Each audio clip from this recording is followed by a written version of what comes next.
essas ferramentas que a gente usa. Não sou expert em nenhuma delas, então, se vocês já conhecem, tal, pode ser que saibam muito mais do que eu, mas, de qualquer forma, se eu tiver alguma coisa que eu contar, explicar dessas ferramentas que não ficar claro, me fala, pode me interromper, não tem problema nenhum. Eu até prefiro, porque às vezes eu não ouço que recebeu mensagem, e aí eu acabo passando algum ponto. Então, me interrompam e que a gente vai discutindo, eu tento explicar melhor. Mas, bom, vou começar. Eu vou compartilhar minha tela aqui. E é o seguinte, eu vou começar pelo Overleaf. Bom, primeiro de tudo, não sei se todos já estão acostumados a fazer algum tipo de programação em alguma linguagem, mas basicamente o LaTeX, ou LaTeX, cada um pronuncia de um jeito, é uma linguagem de programação para textos. E o Overleaf é uma plataforma que compila esse código nessa linguagem de programação, ele compila esse código no formato PDF. Então, não precisa usar o Overleaf para programar em LaTeX, por exemplo. Mas é uma ferramenta muito útil e, enfim, dá para concentrar todo o trabalho nele e isso evita muito problema na hora de gerar o PDF e tudo mais. Essa plataforma, ela, enfim, é um site, entra lá, overleaf.com, todo mundo consegue fazer uma conta gratuita, não tem dificuldade nenhuma. E essa é a página principal dele, onde ficam todos os projetos. Cada projeto pode ter inúmeros PDFs também, vários tipos de arquivo diferente. Então, a gama de possibilidades é bem ampla. Eu vou entrar aqui em um projeto para vocês terem uma ideia de como que é. Por exemplo, aqui está categorizado, por exemplo, cada projeto, uma cor diferente, um tipo de trabalho. Eu vou entrar no meu texto de qualificação do mestrado, que, enfim, já passou, não tem que mexer mais nele. Aqui no lado esquerdo, por exemplo, eu tenho vários arquivos que têm essa terminação .tex. São arquivos de texto mesmo, igual o TXT do bloco de notas, por exemplo.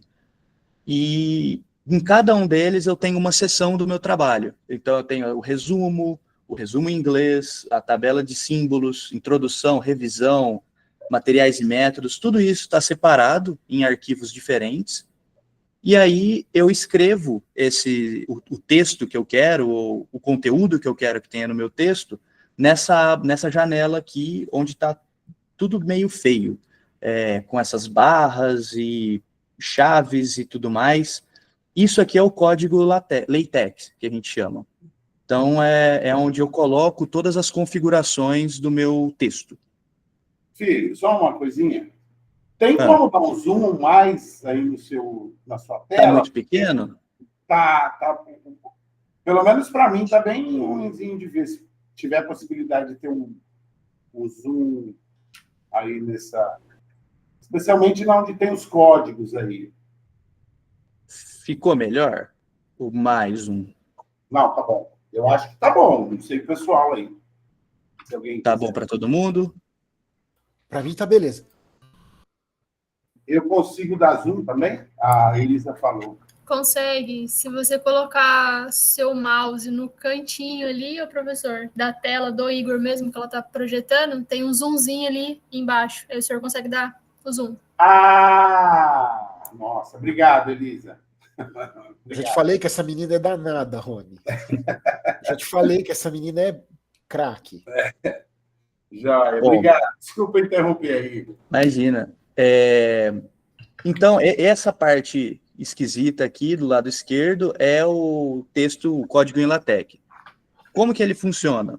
Ele trabalha muito com o conceito de ambientes. Então, aqui no começo, eu escrevo um código, né, uma função que inicia uma nova seção. E essa seção se chama materiais. Aí, para eu colocar ela em caps lock, eu uso outro código, uppercase. E aí, assim por diante, eu vou escrevendo meu texto e esse texto vai aparecer no PDF quando eu for compilar. Então, por exemplo, eu posso escolher selecionar esse trecho aqui, clicar na setinha, ele vai me mostrar no PDF aonde aparece essas palavras, né? Então, estão aqui. Então, o capítulo é o materiais e métodos, a seção materiais, assim como está do lado direito no PDF, e aí eu começo o texto. Então, no meio do texto, eu vou citar esse trabalho do Mello.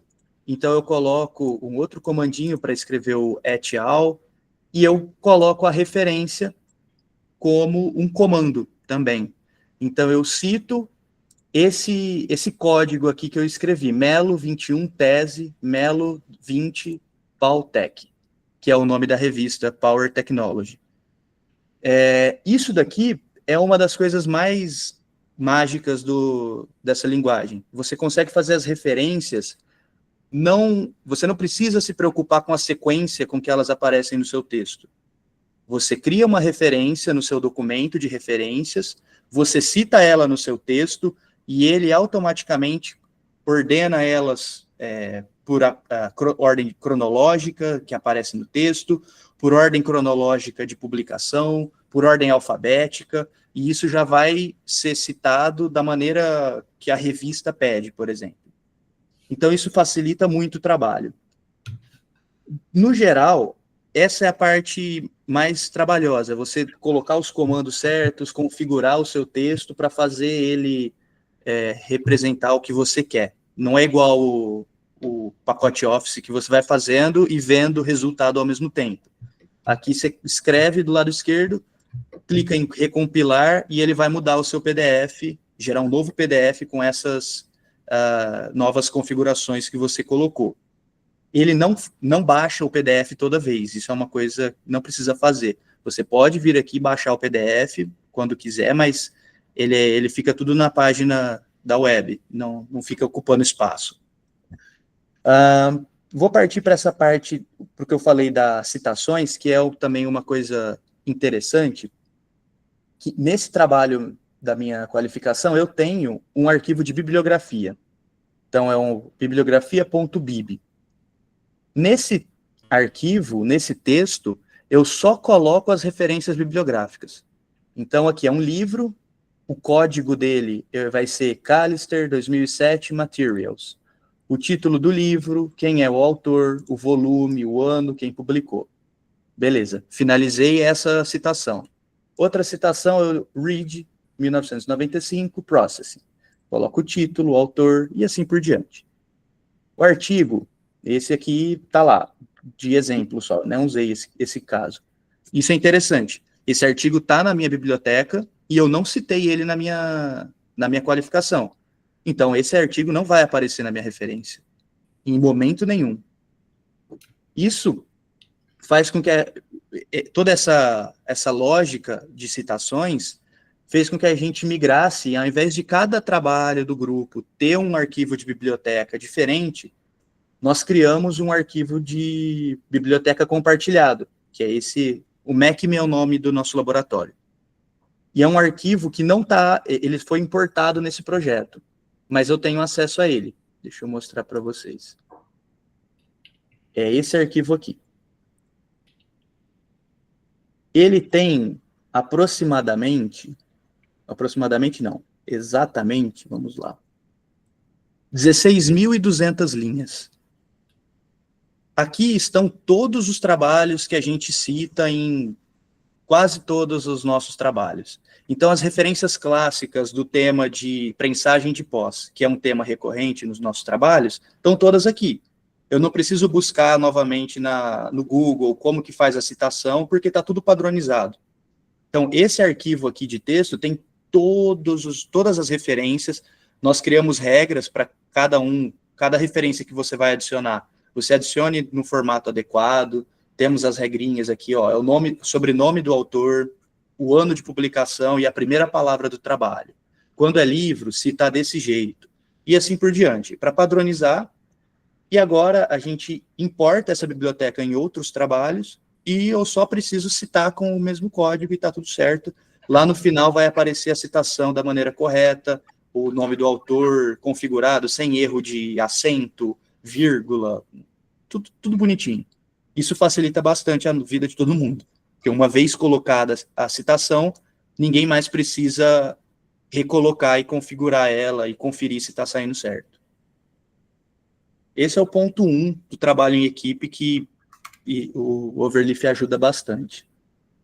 O ponto 2, que seria uma dificuldade no caso do Overleaf, mas a gente sana isso muito rápido, seria, por exemplo, como colocar uma tabela, uma figura, como que eu escrevo uma equação assim, assim, assado.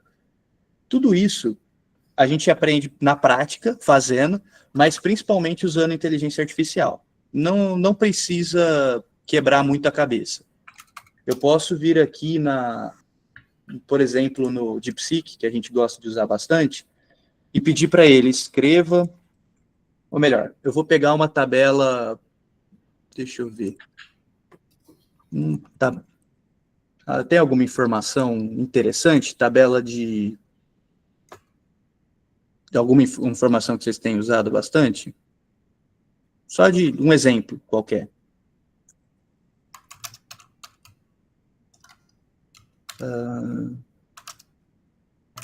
Tem algo, pessoal, para falar.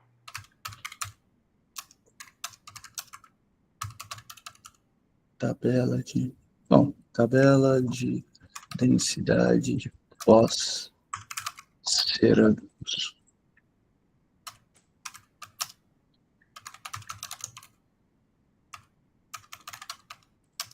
Posso vir aqui. Vamos supor que eu quero colocar essa tabela no meu texto, mas eu quero ela bonita, para um artigo. Eu tiro um print. Aqui, por exemplo. Coloco lá no DeepSeek da vida, ou no ChatGPT, ou no Gemini. Escreva um código LaTeX para fazer essa tabela.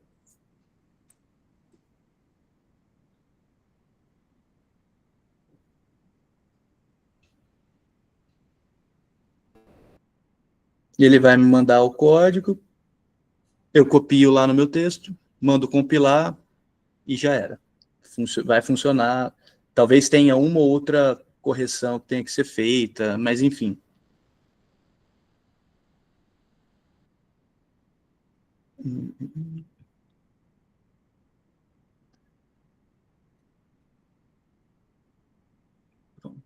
Vou copiar.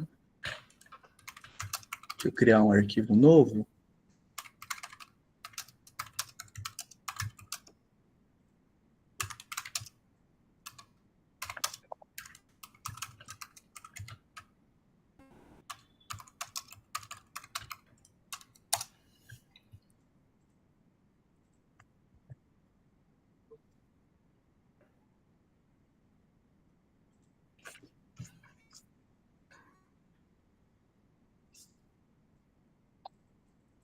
Só arrumar umas coisinhas aqui.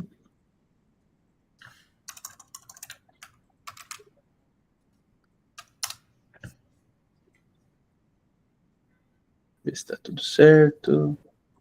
Isso. Agora eu posso compilar. E a tabela que eu coloquei lá na foto, ele escreveu tudo isso em código LaTeX, e agora eu posso mexer. Eu não quero que o gás seja, ou essa coluna central aqui, a coluna do meio, não seja mais em caps lock. Eu posso vir aqui, trocar, eu posso mudar a cor que tá, mudar a quantidade de casas decimais. E se eu não souber fazer isso de cabeça, inteligência artificial e o Google estão aí para isso. Ninguém sabe programar isso de cabeça, a não ser que você use por décadas. É bem... enfim, tem bastante opção aqui. Uma outra coisa interessante é que algumas revistas fazem os seus templates já em formato LaTeX. Então, eu peguei também o exemplo dessa revista Powder Technology Journal e cliquei, LaTeX template. Entrei nesse link, tem um monte de coisa falando sobre os formatos de entrega de artigo e tudo mais, e um deles é o formato LaTeX. Ele já tem uma parte da página dedicada a isso. Se você clicar aqui, ele vai pedir para baixar um arquivo .zip, eu já baixei para mostrar, é esse elsearticle.zip. Então, se eu vier aqui no meu Overleaf, eu posso criar um novo projeto e a partir de carregar um projeto novo, né? Que seria esse template. Então, eu seleciono um arquivo zip, clico nele, abro.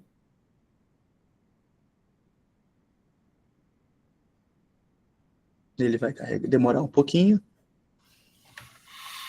E agora eu tenho um template da revista para submeter um artigo, por exemplo. Já está no template que eles desejam, o tipo de citação, a ordem que tem que ser apresentada as coisas, o formato, tamanho do texto, a fonte, uma coluna, 2 colunas, tudo isso tá aqui. Claro que tem mais de um template dentro do mesmo conjunto de arquivos, tem várias coisas aqui, mas cada revista tem o seu formato, então tem que ler o guia, ver certinho, mas isso é muito bem explicado em todas as revistas que a gente já viu isso. Tem pessoas dedicadas a explicar, a deixar tudo bem documentado.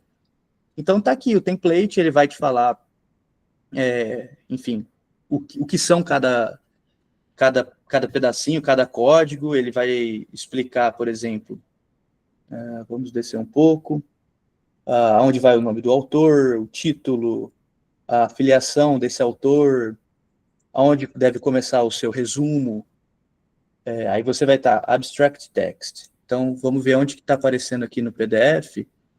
Ó, ele vai aparecer aqui. Então, se eu trocar aqui por um texto, eu vou... Vamos colar um texto aqui.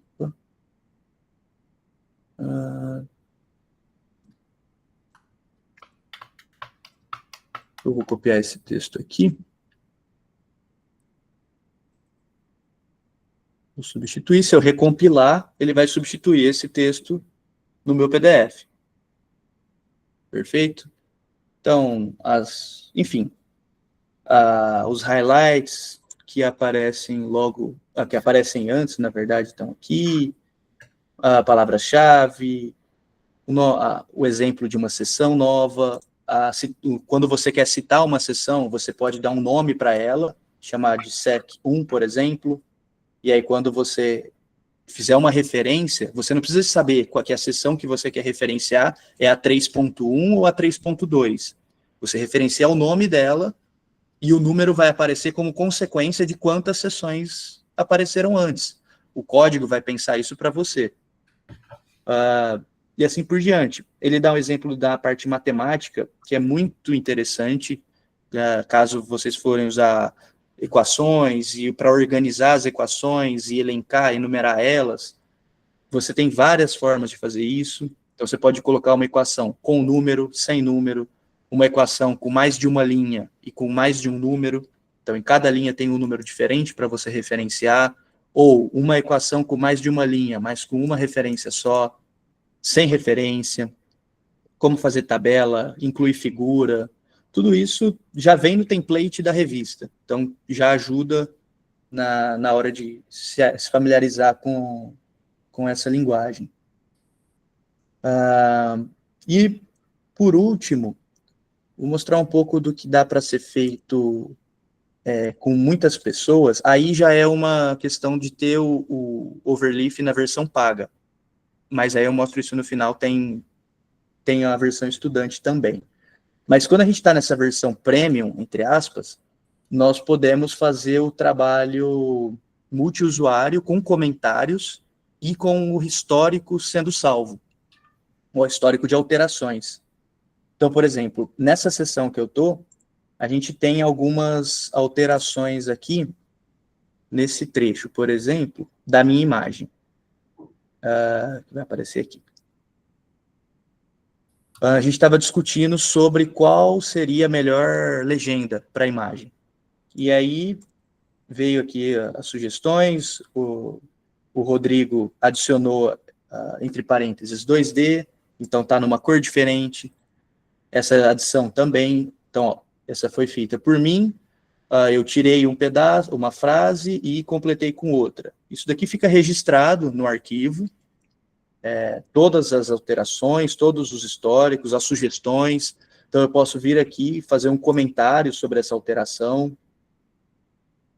O que mais? Então, trocou uma palavra, adicionou uma vírgula, tirou um S, enfim, tudo isso fica registrado até que eu vá lá e concorde com essa mudança e, enfim, vá alterando o documento. Então, essa ferramenta de revisão é muito útil para isso. Ela só funciona na versão paga, e quem tem que ter a versão paga é apenas o proprietário do arquivo. Só que o que a gente faz? Um dos alunos do grupo tem a versão paga, nós transferimos a propriedade de todos os trabalhos que a gente está fazendo para ele, e ele compartilha com o membro que está trabalhando naquele projeto. Então, ele fica como dono, mas não necessariamente ele está trabalhando naquilo. Enfim, a gente usa a conta dele para ter essas ferramentas. E a versão estudante, por exemplo, está saindo R$230 por ano. Então, por exemplo, aí tem os benefícios. Para cada projeto, 6 pessoas simultaneamente podem trabalhar, não tem limite de projetos, enfim, o tempo de compilação é mais rápido, mas isso não vai afetar tanto o dia a dia. E aí, várias ferramentas de colaboração, né? Como eu falei, as mudanças em tempo real, o histórico do documento. Além disso, tem integração com outras ferramentas, não sei se todo mundo usa ou conhece, mas o Zotero é muito útil para referência, o Mendeley, enfim, isso tudo na versão estudante. Se falar, estamos em um grupo muito grande, compensa fazer um plano maior, tem outros planos também, que aí vai crescendo o preço exponencialmente. Mas eu acho que é isso dessa ferramenta. Não sei o que mais eu posso mostrar, não sei se ficou claro o que eu mostrei, se ficou alguma dúvida. Fiquem à vontade aí para comentar ou dizer o que acharam.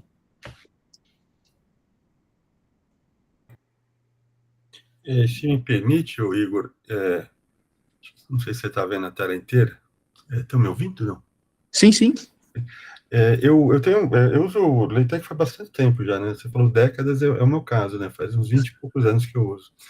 E fico lisonjeado de ser citado pessoalmente, assim.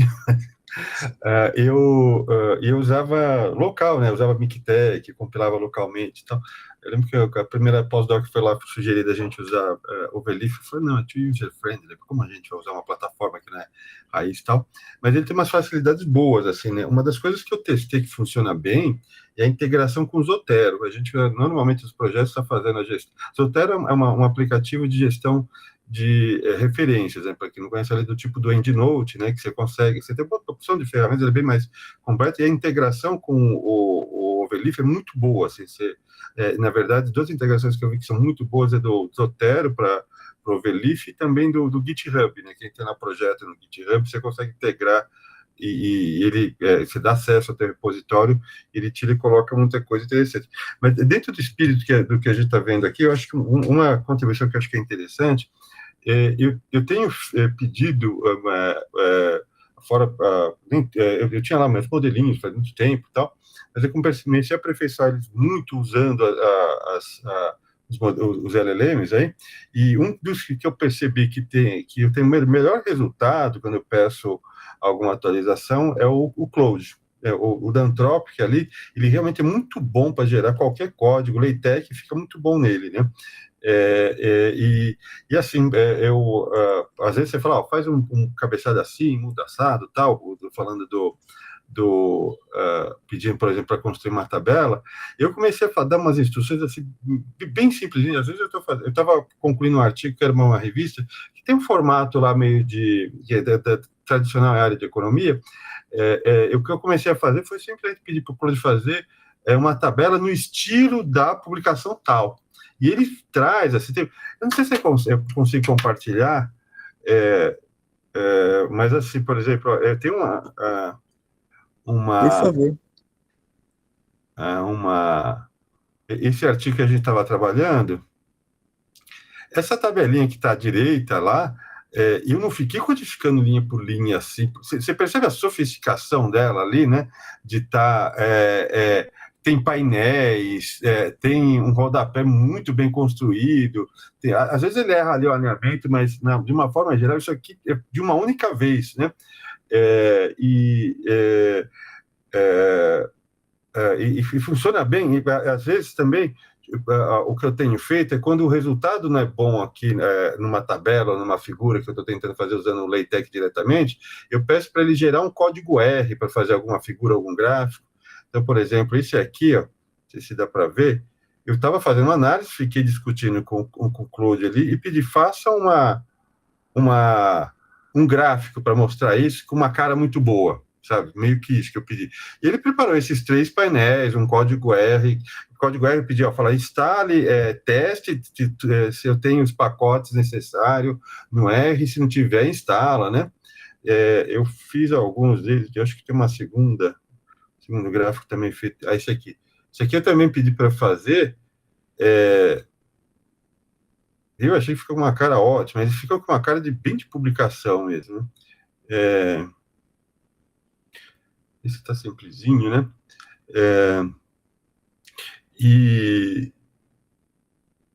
Então eu percebi que esse complemento de usar ele com inteligência artificial tem funcionado bem, dá para pedir sem precisar especificar muito, às vezes dando exemplos, né? E uma outra coisa que eu tenho usado muito no Overleaf é para fazer apresentação em aulas, né? Hoje eu já fazia minhas aulas sempre usando o LaTeX, e aí eu peguei um layout que eu tenho e peço para ele ficar preparando para mim. E aí existe uma versão assim como a gente tem para artigo, para livro, existe o que a gente chama lá de Beamer, né? Que é o formato do LaTeX para apresentações. Muda aqui em cima, né? Um Document Beamer, né? E são aquelas apresentações que são eu uso esse layout meio fancyzinho aqui, né? Mas quando a gente vai em apresentação na área de economia, de matemática, tem uma cara bem específica, bem sóbria mesmo das apresentações, que é um dos formatos padrões do Beamer, né? E aí a coisa curiosa disso, eu tenho uma apresentação que eu fiz, deixa eu pegar uma outra, que é uma que eu fiz para um congresso, que é... Deixa eu ver se vai estar fácil aqui. Deixa eu dar uma busca.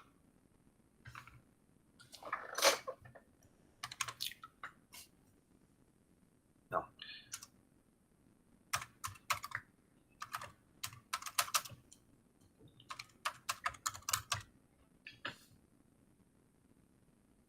Até aqui. Isso aqui é uma apresentação que a gente fez com os colegas lá em Stanford, né? E aqui eu uso um layout mais com a cara de economia, né? Deixa ele carregar aqui. E aí, o curioso aqui foi que eu fiz essa apresentação num evento que a gente fez em Atlanta, né? E tem esse gráfico ficou ótimo e tal, mas tinha uma parte dos resultados. Isso aqui foi com R, né? Eu pedi para eles criarem um código R, mas... Então, aqui, vocês estão vendo? Tem um resultado aqui num slide específico, tem um resultado nesse outro slide, né? Tem um resultado aqui. E o que aconteceu com essa apresentação? A gente ficou trabalhando nela no artigo há um tempo, e depois de Atlanta, eu precisei fazer uma revisão grande, né? Mudou dado, mudou uma parte das alterações, teve coisa que perdeu significância e tal. E eu ia fazer essa apresentação em Stanford, assim, literalmente em 10 minutos, eu peguei o código, colei no Cloud e falei, olha, coloquei o código LaTeX, pus um separadorzinho, coloquei as minhas saídas, esse acho que não estava feito em R, eu estava fazendo com o Stata, peguei as saídinhas do Stata, pus ali em seguida e falei, olha, os gráficos que eu estou usando nesse primeiro, as tabelas que eu estou usando nesse primeiro, então, mudou, os resultados agora estão aqui embaixo. Encontra os valores correspondentes, atualiza e muda o que tiver de errado no texto da minha apresentação.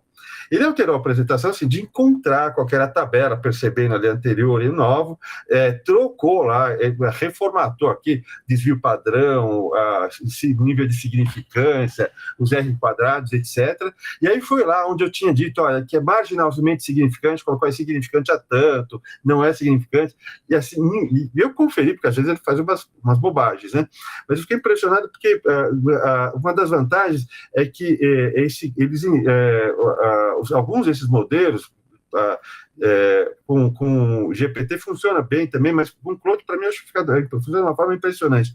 Você consegue estar conversando com ele, trocando esse documento. Você não manda um PDF, você manda o LaTeX, altera direto aí. Tem hora que ele faz bobagem, né? Principalmente quando é um texto muito longo, ele começa a se meter a querer resumir, refrasear umas coisas e tal, mas Beamer para apresentação, e assim, uma apresentação feita em Beamer tem outra cara, né? A outra coisa que a gente testou tentou testar do Overleaf, o Overleaf permite usar vários dos geradores de PDF. Você não tem quando você converte ele para o LaTeX para PDF, você está usando normalmente um conversor que chama PDF LaTeX. Você tem outros, você tem o Lua LaTeX, você tem uma série de outros, alguns são específicos, né? Por exemplo, para fazer pôster, daqueles pôsteres grandões que a gente faz para apresentar em congresso, você tem um compilador que é específico. Ele até tem alguns desses ali nas opções. Quando você entra no Overleaf e abre aqui o menu, você tem algumas opções, escolher PDF LaTeX, o Shea LaTeX, o Lua LaTeX, só que alguns deles às vezes não funcionam bem, né? Eu já tive casos, eu não testei depois disso, mas no meio do ano passado, quando eu fui tentar fazer um pôster, não teve jeito de fazer isso dentro do Overleaf, aí eu tive que ir lá, criar uma sessãozinha de novo offline do LaTeX e conseguir rodar, né? Mas o que eu acho que é interessante, então, são essas integrações com Zotero, com GitHub para algumas coisas, lembrar aqui que tem modelos para fazer apresentação, e a apresentação assim, mais acadêmica possível que existe, né? E o terceiro ponto é que ele funciona muito bem com os LLMs, em especial com o Claude ali, que você consegue, mexe, troca para mim. E acho que o comentário que eu faria é esse, é que a gente não precisa ser muito preciso na instrução. Assim, eu tenho uma frase que eu uso quando eu quero algo muito bacana, assim, de resultado, pessoal, faça uma tabela do tipo de tabela que alguém esperaria ver na Science ou na Nature. Eu ponho exatamente essa frase. A primeira vez que eu vi, assim, ficou muito parecida. Agora não fica muito fora de linha, assim, por exemplo, essas de resultado de regressão, eu falo, faça uma tabela que seja típica do que você vê no American Economic Review. E quando você olha, você fala, tem meio uma cara de American Economic Review mesmo, né? Então, assim, você não precisa descer em detalhes, assim, faça de um jeito assim, uma borda assim, uma borda assado e tal. Mas, assim, é preciso tomar cuidado na instrução. Às vezes eu dou uma instrução, ao invés de fazer algo refinado, ele faz um troço cheio de cores, assim, de uma forma que não combina. Aí sou obrigado a escrever para ele e falar, olha, ficou espalhafatoso, faça um troço elegante, mais discreto, tal. E funciona muito bem, né? Deixa eu tirar daqui. Agora, uma das coisas que eu não sei se vocês testaram, Igor, é uma das coisas que eu tinha curiosidade, eu não pensei, assim, eu trabalhei mais com LaTeX do que com Overleaf, né? Mas se existem ferramentas de produtividade que a gente consegue integrar, eu sei que você consegue compilar o dele para fazer uma base de dados, mas eu não sei se tem coisas que permitem controlar fluxo de trabalho, uma coisa que faça a documentação melhor, porque o projeto, por exemplo, dele é basicamente um documento só, né? Então, como que você faz quando você quer gerenciar um projeto com vários documentos? Ele tem a coisa mais básica, que é que você ter uma organização de folders hierárquica, né? Poder criar um dentro do outro, né? Você consegue colocar umas tags e só, né? Mas não sei se você já tentou experimentar com algumas outras ferramentas, se você tem alguma experiência com isso. Essa eu vou ficar devendo, porque a gente trabalha, de certa forma, são poucos projetos simultâneos, vamos dizer assim, mais ou menos poucos. Vamos dizer que cada aluno lá do grupo tem um projeto seu que está trabalhando naquele momento, no máximo 2, por exemplo, um relatório, FAPESP e um artigo. Fora isso, quem mais tem carga de trabalho são os professores, coitados, os orientadores. Porque eles estão em todos os projetos, fora o deles. Mas aí eu não sei se eles dividem alguma coisa diferente, ou só usam as tags mesmo e segue assim.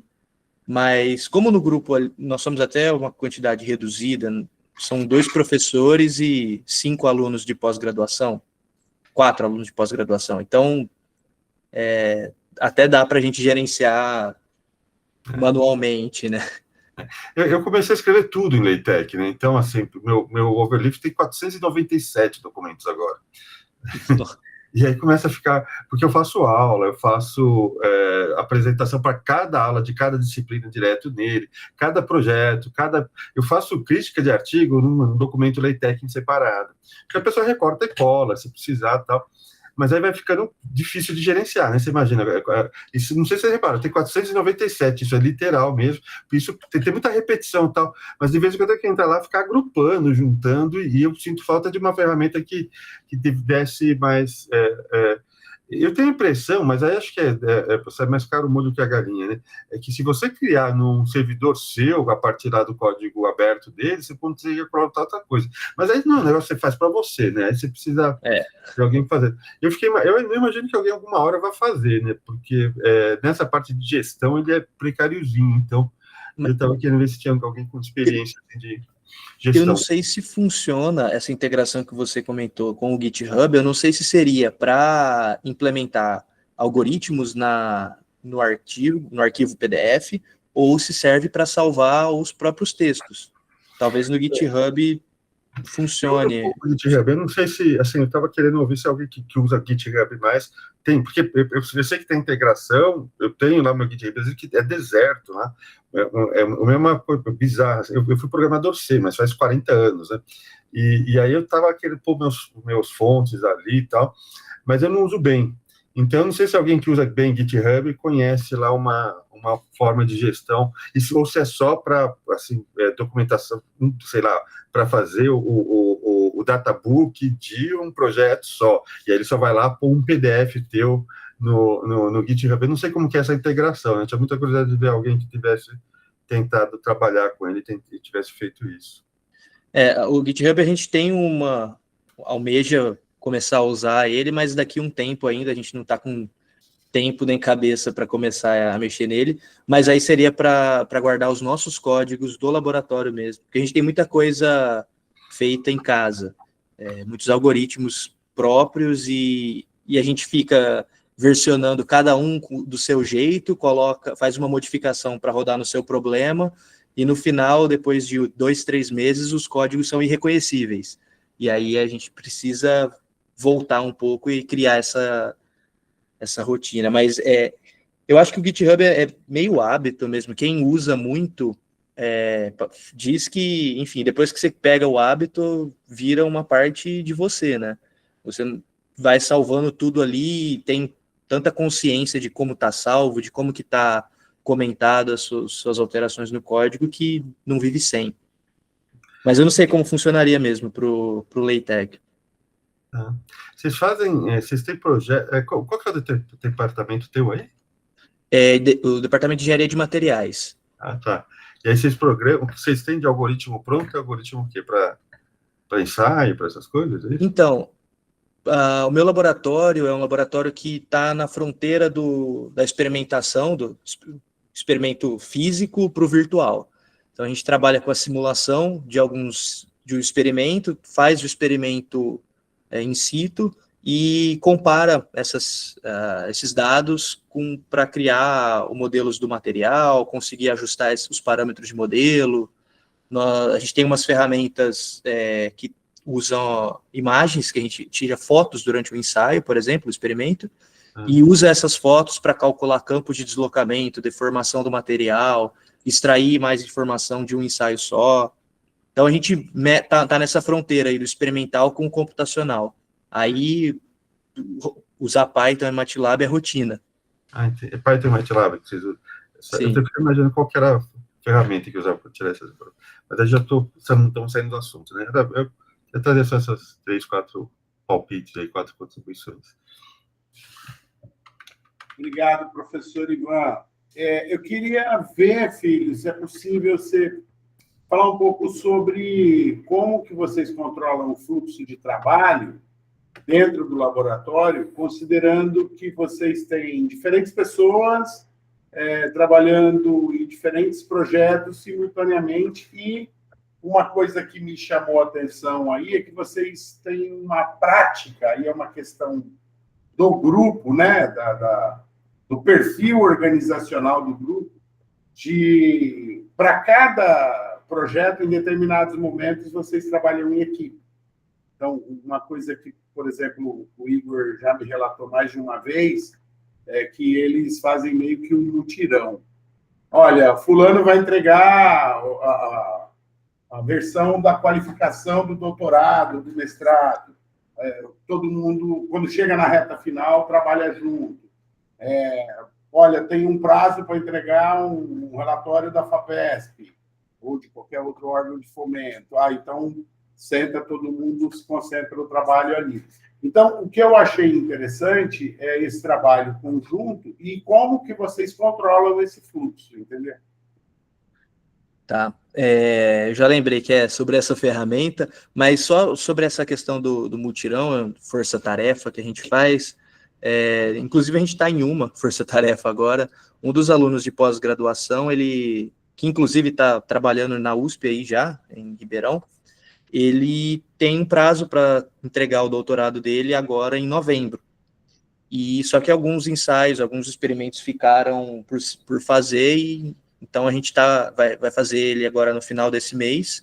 Então todo mundo no laboratório está envolvido com isso, porque é interesse de todos que ele defenda, que ele consiga concluir, a gente consiga fazer os ensaios com a melhor perfeição possível. Então a gente dá o máximo ali, às vezes coloca prioridade 1, coloca isso como prioridade 0, na verdade. Então, o que eu tenho para entregar esse mês vai ficar junto, meio atribulado, mas a gente se dedica porque todo mundo junto ali vai agregando um pouquinho de conhecimento de uma área. Dos alunos tem mais familiaridade com a técnica X, eu com a técnica Y, e as duas vão ser úteis para esse trabalho, então a gente ajuda e vai junto ali para não sobrecarregar uma pessoa só, sobrecarrega todo mundo junto. Mas na questão da organização de tarefas, a gente tem uma reunião semanal, que a gente escolheu na segunda-feira, porque para a gente faz mais sentido, mas independente, cada grupo vai achar um dia bom para você, mas nessa reunião a gente cria tarefas, a gente usa o ClickUp, que é uma ferramenta de organização de equipes, gerenciamento de equipes, e a gente cria tarefas que a gente vai realizar naquela semana. Então a gente tem uma coluna que são os afazeres ou as pendências, a coluna em progresso, que é o que a gente vai fazer essa semana especificamente, e a coluna das coisas que já foram feitas. E aí, toda semana a gente se reúne, olha o que foi feito da semana passada, dá o check, o que não foi feito a gente discute por que não foi feito, revisita as tarefas, talvez cria novas tarefas, e coloca também as tarefas para aquela semana, seja trazendo uma tarefa pendente para essa semana, ou criando uma nova tarefa para essa semana, porque surgiu essa necessidade. E aí a gente sempre filtra por pessoas. Então, por exemplo, se eu filtrar pelo meu nome, vão aparecer as tarefas que eu tenho para fazer essa semana. Então, eu tenho que executar o FEMU do ensaio 2 e 3, executar a técnica de correlação para ter, enfim, condições de contorno e assim por diante. Algumas coisas eu já fiz, eu vou deixar para na segunda-feira que vem eu dou o check, conto o que eu fiz, se deu certo, o que não deu certo, e assim a gente vai se organizando para não ficar perdido mesmo, para eu saber que eu tenho aquelas tarefas nessa semana, que eu me propus a fazer elas, e se eu não conseguir concluir, o porquê que eu não concluí, para eu conseguir entender também onde que estão os gargalos, se é uma dificuldade técnica, eu não estou conseguindo usar alguma ferramenta que ela não está funcionando direito, ou se é questão minha, pessoal, de organização, eu tenho coisas para fazer, mas eu faço outras, porque me dá mais vontade de fazer uma outra atividade. Então, assim, no geral, a gente faz isso para conseguir se focar a nossa atenção, a nossa dedicação em coisas que realmente a gente precisa fazer para dar um andamento nos trabalhos. Senão, é muito fácil a gente se perder. Comecei aqui a fazer uma análise, putz, mas o que vai acontecer se eu mudar esse parâmetro na análise, se eu mudar essa configuração? E às vezes eu entro num buraco que vai ficando cada vez maior e eu não vou chegar em lugar nenhum. Não necessariamente aquela investigação é objetivo do nosso estudo, do nosso trabalho. Diga. Digamos assim, esse quadro de tarefas, ou esse organizador de tarefas, você consegue enxergar apenas as suas ou a do grupo todo? Eu consigo ver de todo mundo. Controle disso. E eu tenho acesso ao de todo mundo. Tá. E eu posso criar uma tarefa nova que vai envolver outras pessoas, e dependendo de como que está a organização do grupo, qual que é a convenção, vai aparecer uma notificação no celular da pessoa, a pessoa vai ter um prazo, eu posso colocar datas na tarefa, uma data de início, uma data de conclusão, eu posso marcar um horário de conclusão também. Essa ferramenta, ela tem outras funcionalidades que a gente não usa. A gente pode mandar mensagem por essa ferramenta, pode criar outras tabelas, outros kanbans desses de atividades. Então, eu posso criar, aqui é o nosso geral, eu posso criar aqui, ao invés de workload, criar uma chamada artigos sobre a economia de guitarras. E aí eu crio lá. Aí eu tenho um outro artigo que vai falar sobre automóveis elétricos. Então eu crio outro quadro com outras atividades, pode ter as mesmas pessoas, pode não ter, enfim. Isso pode virar uma ferramenta, entre aspas, corporativa para organizar o trabalho, porque eu sei que existe, a gente tem a cultura de usar só o WhatsApp, mas às vezes para o meio corporativo isso não funciona. Então, muitas empresas por aí usam ferramentas desse tipo, ou outras, para centralizar a comunicação oficial por lá. E o WhatsApp é só extraoficial. Então, tem essas utilidades, a gente usa dessa forma, mas, assim, vão ter inúmeras pessoas aí no YouTube, se você for pesquisar sobre essas ferramentas, vão ter maneiras diferentes de usar a mesma ferramenta e vão ter outras ferramentas parecidas com outras funcionalidades. O que eu acho que é interessante, que é útil para a gente, muito importante, é ter a periodicidade da reunião e ter as atividades bem definidas para aquela semana. E uma convenção nossa se a atividade não foi concluída em uma semana, a gente tem que rever a atividade. Você não destrinchou ela, a gente não declarou essa atividade bem o suficiente para que você conclua ela em uma semana. Então, não adianta eu colocar aqui, escrever o artigo do ensaio brasileiro. Eu não vou fazer isso uma semana. Então, eu tenho que dividir, escrever introdução, escrever materiais e métodos, escrever resultados. Aí eu repenso, eu consigo escrever a introdução do meu artigo em uma semana? Não, eu preciso primeiro escrever materiais e métodos e resultado. Então, essa atividade vai ficar pendente, eu tenho que fazer primeiro isso. Bom, mas eu não consigo escrever materiais e métodos e resultados se eu não terminei a minha análise. Então, antes disso, eu tenho que terminar a minha análise. Essa discussão, ela vai surgir naturalmente numa reunião dessas, e aí a tarefa que eu vou ter para essa semana é justamente a que eu preciso fazer para concluir as outras na próxima semana. Eu acho que essa é a essência desse tipo de ferramenta e desse tipo de reunião, enfim, para organizar as coisas. Deixa eu perguntar uma coisa, Igor. Vocês, quando escolheram essa ferramenta, vocês olharam outras, teve um motivo? Eu não conheço, nunca consegui me adaptar a nenhuma dessas ferramentas. Né? Acho que foi, talvez, falta de persistir ali você saber se aquela curva de aprendizado ia dar algum resultado interessante ou não. E, assim, a minha impressão é que tem uma ferramenta que acho que é Manda, que eu não sei se é parecida, né? Tem várias outras. Vocês testaram mais de uma? A experiência era de alguém? Como que vocês chegaram nessa... Eu também não conhecia esse ClickUp. A gente, basicamente, foi a indicação do DeepSeek, a gente pesquisou lá, mas a gente pediu para ele listar as ferramentas gratuitas que tinham e quais que tinham número ilimitado de usuários. E aí essa foi a que apareceu mais, enfim, que encaixava melhor na nossa necessidade, porque além dos alunos de pós, aqui tem os alunos de iniciação científica. Então, acho que a gente tem... Cadê se tem aqui o número? 12 pessoas participando do grupo. Então, se fosse para outras ferramentas, para colocar todas essas pessoas no mesmo projeto, ia ser uma ferramenta paga. Essa foi uma das que a gente achou gratuita, testamos, começamos com ela e ficou. Não tem nenhuma razão especial além disso. Entendi. Você lembra de que outras ferramentas vocês chegaram a ver, não? Eu lembro, uma que eu lembro, que é famosa também, é o Trello. Trello.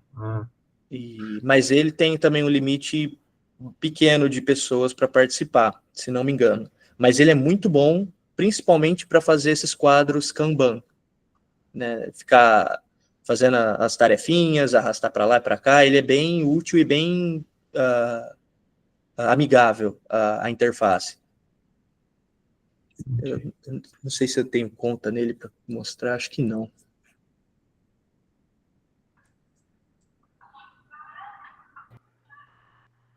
Obrigado, Maurílio.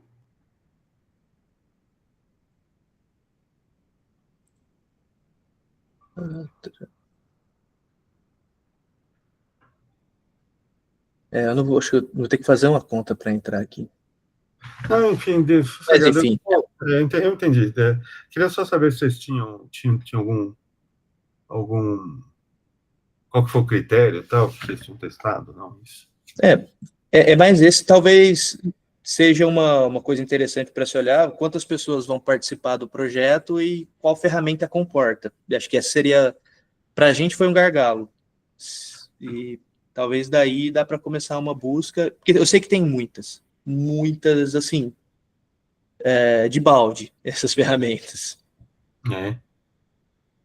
Então, e aí, assim, porque tem umas que você começa a usar e lá no dado stand você esbarra numa limitação idiota, assim, que eles não resolvem nunca, tá, um negócio assim, e aí minha preocupação é essa, porque você começou a usar tal, e aí você esbarra, por exemplo, a gente escolheu uma ferramenta de gestão de evento, paga, né, e aí a gente escolheu uma que foi usada no outro encontro, e assim, a gente, por exemplo, eles não conseguiam receber em determinada moeda, uma coisa assim, sabe? Apareceram e tinha uns bugs que só aparece depois que... Tem bug que só aparece quando você é usuário intensivo do negócio, né? Quando você está fazendo aquele uso básico, não, tudo funciona e tal. E aí você descobre que esse suporte não funciona, que os caras não resolvem, que tem uma coisa óbvia que eles não fizeram, né? Essa é a minha preocupação. Mas está na minha lista aqui para ter alguma coisa... porque a gente está usando muito WhatsApp, muita planilha, muito calendário do Google, sabe? Umas coisas tudo espalhadas assim, que aquilo é uma desordem, né? E com a equipe grande é muito difícil gerenciar, dá muito trabalho, dá muito problema. Mas obrigado, Igor. Não, imagina. Essa questão de organização é difícil. Até entrar nos trilhos, achar um jeito que funcione também é complicado. Mas é tentando, né? Eu acho que a prática o pessoal vai se adaptando e pega no tranco. Queria ver se mais alguém gostaria de fazer algum questionamento, alguma observação, para a gente fazer o encerramento indicando aí pontos que tenham sido relevantes. Eu vou falar os que eu observei, mas eu gostaria das observações de vocês também. Mas antes eu queria saber se alguém tem algum questionamento ou alguma observação para fazer.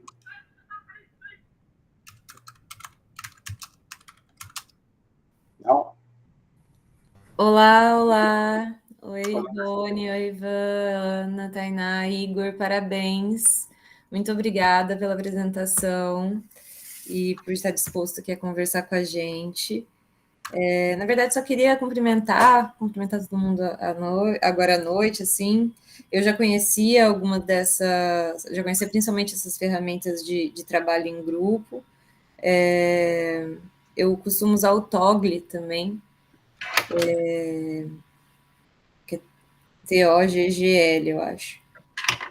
Mas não sei também, acho que ele é bem limitado, assim, nessa questão dos pagos. E só isso, só queria falar uma boa noite e um oi. Tainá, Elisa, Ivan. Não, eu acho que eu falei até demais aqui. Acho que as questões, achei interessante compartilhar a experiência. A gente, às vezes a gente usa aspectos do pacote, não sabe se tem outros, tá? É sempre ouvir mais alguém usando do que testar especificamente aqui. Já estava aqui experimentando o ClickUp, fiz uma continha lá, mas estou fazendo uma busca para ver se encontra alguma coisa, porque realmente, assim, esse de gestão, você só percebe quando a equipe começa a crescer, cara. E assim, aí você tem lá um pós-doc que funciona bem, 2 em 6, 3. Eu lembro que tinha uma época que eu tinha, acho que 28 bolsistas. Tinha 15 que eu não estava acompanhando, sabe? Porque era de graduação, era um pessoal com pouca iniciativa. Eu terceirizei, qualquer coisa que saísse dali. E acho que é uma pena, porque dava para ter aproveitado melhor e ter integrado mais esse pessoal ao projeto. Mas, enfim, obrigadíssimo, Igor e Rony, por organizarem isso. Eu que agradeço, Igor. Assim, eu vou apontar algumas observações gerais, mas eu queria depois que vocês me corrigissem ou complementassem do que eu acho que a gente pode ter tirado de proveito desse momento. Primeiro que nós conhecemos 2 ferramentas que alguns já conheciam e outros não. Essa troca de experiência que o Ivan falou, que eu acho que é uma coisa que a gente pode reproduzir, ainda mais, não necessariamente só com esse grupo do Igor, mas com outros grupos, né?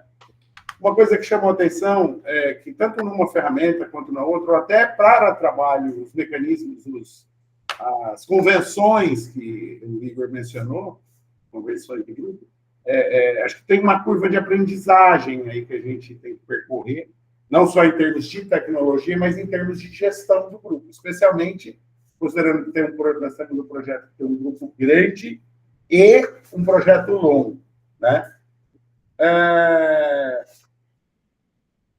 Eu acho que tem uma certa resistência.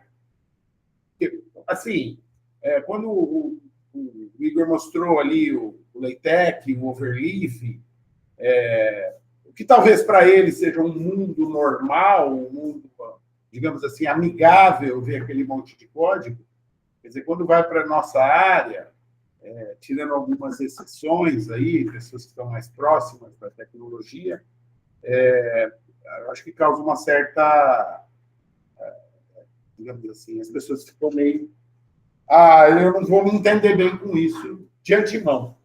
Mas eu acho que esse processo de aprendizagem pode acontecer aos poucos, ao longo do tempo. E todo mundo tem a ganhar, independentemente de qualquer coisa. Agora, para o nosso grupo, me preocupa o volume de pessoas e o volume de atividades ocorrendo simultaneamente e a necessidade da gente adotar ferramenta e mecanismo gerencial para organizar isso, né? Para a gente ter esse fluxo ocorrendo de maneira mais eficiente, né? Não sei se Tainá, Júlia, Igor e Ivan têm alguma outra observação para complementar.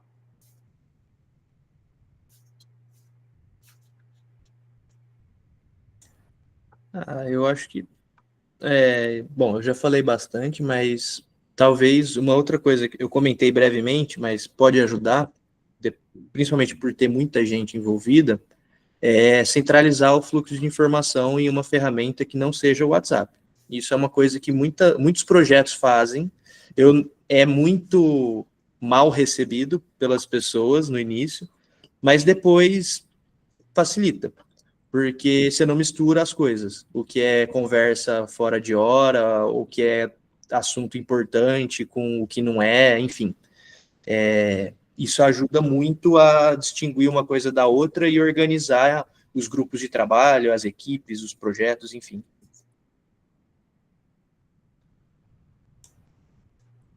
Júlia? Oi.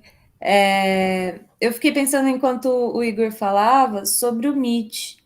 Vocês acham que tem alguma coisa que dá para a gente fazer dentro do Meet, dessas ferramentas? Do Meet não, como que é o programa da Microsoft, do Teams? Que é o que a gente está usando no projeto, né? O Teams. Isso. Eu não sei dizer, porque eu não uso, inclusive eu uso Linux, então acho que nem tem o Teams para o Linux, mas enfim, eu nunca usei o Teams, mas eu sei que tem empresas que usam e tem um ambiente interessante de compartilhamento de informação, dados, até canal de comunicação, né, que substituiria o WhatsApp, por exemplo. Não, mas aí acho que a pergunta da Júlia é bom falar, porque Igor e Tainá talvez não estejam alinhados por definição da Procuradoria, que é, digamos assim, cliente do projeto, a gente vai ter que usar o Teams, né? Está entrando uma outra pessoa que eu convidei aqui, muito atrasado, mas o Vanderlei lá da Smart. Mas, enfim, não entrou? Não. Entrou. Por definição do cliente, vamos dizer assim, da Procuradoria, a gente vai ter que usar o Teams. Agora, eu não sei se o Teams tem essas ferramentas aí que você mostrou no ClickUp, né, que chama? Isso. Se ele não tem essas ferramentas, existe alguma que tem compatibilidade com o Teams. Isso é certo. É só pesquisar então, por exemplo, para fazer, digamos que o Teams não faça, não tem esse recurso que você mostrou para a gente no ClickUp, e a gente vai precisar usar, talvez a gente tenha que procurar uma outra ferramenta que trabalhe integrado com o Teams, por exemplo. É isso que você quer dizer? Isso. E eu já adianto que existe, eu só não sei qual. Mas do tamanho que é o Teams e para como isso funciona, o mundo corporativo e tal, eu tenho certeza que existe mais de uma ferramenta. Tá. E provavelmente, e pode ser também que ele tenha funcionalidades que você apresentou aí, que até nas nossas necessidades. É isso. Tá. Vanderlei, boa noite. Obrigado aí pela presença. A gente está terminando. Eu sei, mas depois eu vou assistir a gravação, que não deu tempo. Eu não posso esquecer que eu tenho um Citroën. É bom que você com fortes emoções. Isso é bom. Isso aí. Mas eu vou gravar, está gravando, né? Eu vou encerrar agora a gravação. E eu vou disponibilizar depois para vocês o link lá no grupo do projeto da PGE. E vou disponibilizar para o Igor e eu mando para você também, Vanderlei, porque aí a gente pode... Eu posso fazer um resumo lá o dia que a gente estiver na empresa, para falar mostrar o que foi falado e aí depois pode consultar partes mais específicas da reunião, né? Posso tumultuar um pouco aqui, Rony? Porque até fora de hora, eu estou aqui fazendo um multitask, pesquisando enquanto converso com vocês, né? E aí eu fiz uma listinha aqui, voltou alguém falando do Notion. Você conhece Notion? Isso aqui que é pago, é aberto? Vocês testaram? Conheço, eu comecei a usar no início do meu mestrado, mas eu parei por falta de hábito. E quando eu voltei no concorrente, que é o Obsidian. Tá. Que, a grosso modo, os dois são ferramentas de texto em Markdown. Você escreve um texto, salva ele ali, registra de alguma forma e cria uma integração entre arquivos de texto, arquivos Markdown. Então, isso. A gente vê muito Markdown no GitHub. O pessoal usa alguma ferramenta lá ou isso é nativo do GitHub? Não, eu acho que é nativo. Enfim, o GitHub lê e compila, né, esses arquivos Markdown, não sei qual que é o termo correto, mas eu acho que, eu não sei, eu acho que usam o Mepic por praticidade lá. Entendi. Eu fiz assim uma consulta aqui, é óbvio que é uma coisa até estúpida que eu estou fazendo aqui, né?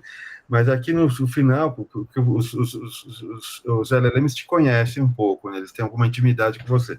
Ele falou, olha, para escrever em grupos acadêmicos, esse tipo de trabalho que você está me falando aqui, e controlar fluxo de trabalho, a gente vê com frequência uma combinação de Notion, Slack, Zotero e Overleaf. Não sei se faz sentido, porque assim, eu já uso o Zotero e Overleaf, ou ele tem inside information sobre o que eu faço aqui, né? Ou é uma combinação razoável, mas não sei o quanto isso tem de prático, quanto funciona mesmo, tá bom. Mas tá bom, era isso, queria aqui só saber ouvir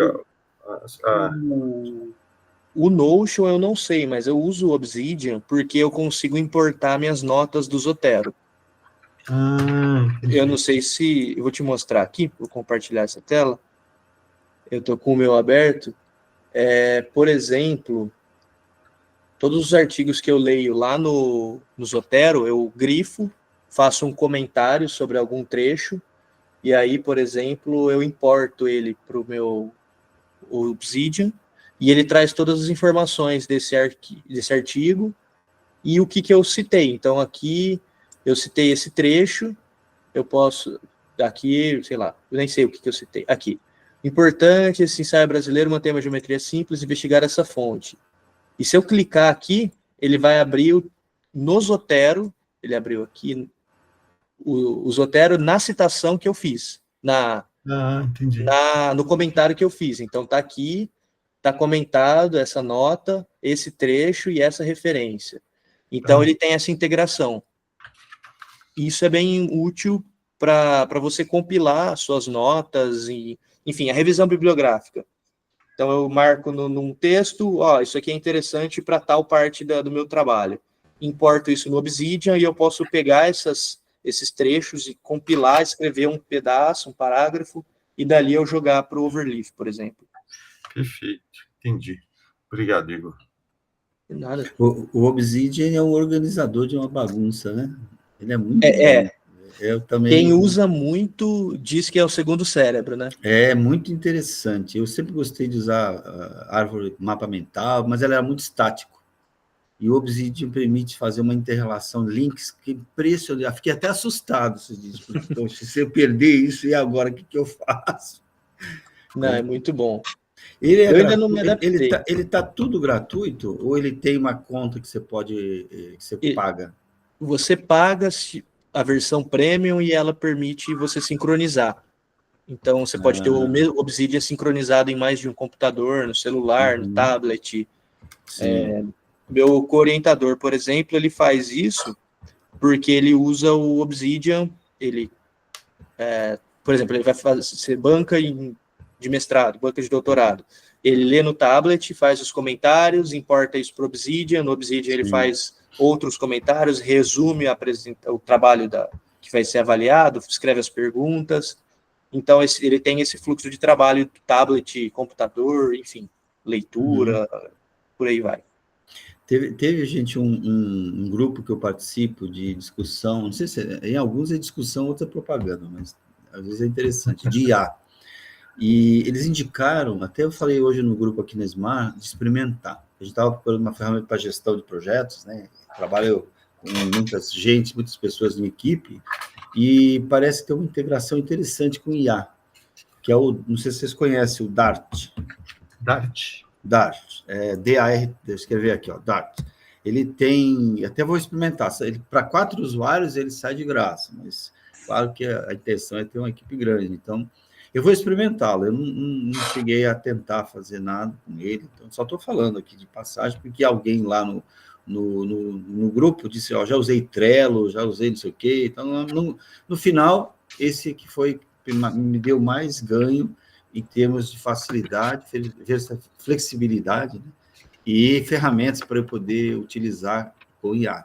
Ele tem uma integração com o ChatGPT já nativo, então você consegue dentro dele já falar, chamar prompts para o ChatGPT, e o outro esqueci o nome, é o ChatGPT, e o outro aí que eu não lembro mais qual é a máquina de IA. Mas vale a pena talvez testar, se vocês acharem que, né, contribui. Eu vou tentar pelo menos um tempo, porque eu não consigo encontrar uma ferramenta que seja impressionante, gente. Não sei se acho que o problema sou eu. Eu estou achando vocês super avançados. Eu não consigo parar de fazer as coisas. Vocês conseguem perceber, eu não consigo parar de fazer as coisas em papel. Eu também não. Isso aqui tem 60 escaninhos. Cada artigo que eu vou fazendo, eu vou pondo algumas referências, porque quando eu vou lendo eles, vai formando conceito, argumento, sabe? Eu acho que é isso aí. Eu preciso escrever. Assim, o lápis, para mim, ele faz... eu digitar, eu faço isso também, digitar, mas quando eu escrevo, algo acontece, brinca assim, algo aconteceu. Para você, Vanderlei, mas para mim é particularmente criminoso. Eu fui programador de computador 20, 30 anos. E assim, enquanto eu sou geek de umas coisas, na outra, assim, não funciona. Tem alguma coisa de processo mental aqui que exige o papel. Minha namorada disse que eu derrubo uma árvore por semana aqui em casa. Então eu vou te contar que para manter IA funcionando, você detona a energia de muitas cidades. Sim, esse pessoal que é ecologicamente, assim, brincando, tá? Não estou falando da tua namorada, não. Esse pessoal do ecologicamente correto, né? Não sabe da metade dos problemas. Eu acho que pode cair umas florestas, porque enquanto a gente estiver fazendo isso para produzir ciência, como a gente está fazendo, porque tem gente fazendo isso para fazer avatar de Instagram, cara. Tem gente fazendo a Marisa de maiô. Pô, Marisa de maiô consome um Chile inteiro de energia, né? A gente, pelo menos, eu estou fazendo uma aula, cara. Estou fazendo umas coisas que tem... que está pelo menos contribuindo de forma positiva para o PIB, né? Tem o pessoal aí que a contribuição para o PIB é negativa, né? Incluindo todos os influencers que tem aí e tudo mais, né? Coisa execrável que apareceu. E a gente gravando isso aqui. Exatamente, agora eu me dei conta que eu avacalhei. Parar a gravação? Pode parar. Aí a gente pode continuar falando. Não, avacalhei, não, agora que